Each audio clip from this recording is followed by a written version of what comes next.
convert the binary number 0.1011 into its decimal equivalent. Okay.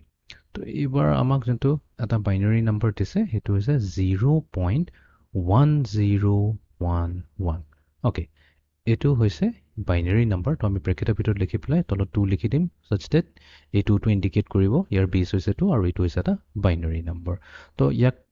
Decimal ইকুইভেলেণ্টটো আমাক উলিয়াব দিছে এই নম্বৰটো আমি উলিয়াম এতিয়া কেলকুলেট কৰি আমি কি কৰিম এই নম্বৰটো ব্ৰেকেটৰ ভিতৰত লিখি পেলাই ইয়াত তলতে 10 লিখি দিম তো 10টো যিহেতু বেছ 10 হয় সেইটো ইণ্ডিকেট কৰিব যে আমি যোনটো নম্বৰটো পাম সেইটো এটা ডেচিমেল নম্বৰ হ'ব অ'কে তো আমি কি কৰিম এই বাইনাৰী নম্বৰটো আকৌ এবাৰ লিখি ল'ম 0.1011. অ'কে এতিয়া আমি অলপ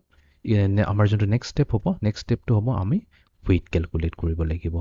ৱেইট হৈছে পজিশ্যনেল ৱেইট তো আমি এই যোনটো ডেচিমেল পইণ্টটো দিয়া আছে তাৰ আমি ৰাইট ছাইডে থকাৰ পৰা আমি আৰম্ভ কৰিম তো এই বিটটোৰ কাৰণে ইয়াৰ পজিশ্যন হ'ব পজিশ্যনেল ৱেইট হ'ব 2 to the power -1 নেক্সট ইয়াৰ কাৰণে হ'ব 2 to the power -2 ইয়াৰ কাৰণে হ'ব 2 to the power -3 আৰু ইয়াৰ কাৰণে হ'ব 2 to the power -4 অ'কে তো তাৰ মানে কি হ'ল 2 to the power -1 মানে একচুৱেলি কি হয় 2 to the power -1 মানে হৈছে 1/2 বা 0.5 ঠিক আছে তো আমি এইটো লিখিলোঁ এইটো হৈ গ'ল আমাৰ 0.5 অ'কে চেমটোকে আকৌ আমি লিখি লৈছোঁ 2 to the power -2 মানে হৈছে 1/4 এতিয়া 1/4 হৈ যাব 0.25 তো তাৰমানে 2 to the power -2 হৈ গ'ল 0.25 দেন আহিব আমাৰ 2 to the power -3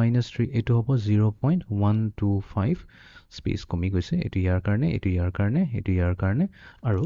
2 to the power -4 হৈ যাব আমাৰ 0.0625 এইটোৰ কাৰণে হ'ব 0.0625 অ'কে এতিয়া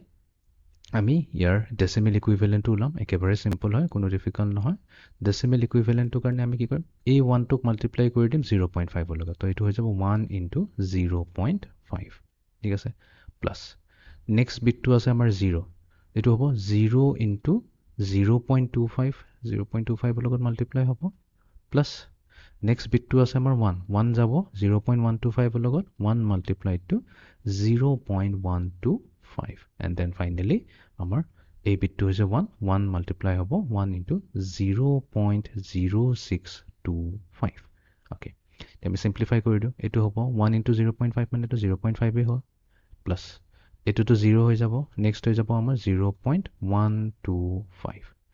নেক্সট আমাৰ হৈ যাব 0.0625 গোটেইখিনিক আমি কেলকুলেটৰত এড কৰি দিওঁ এড কৰিলে আমি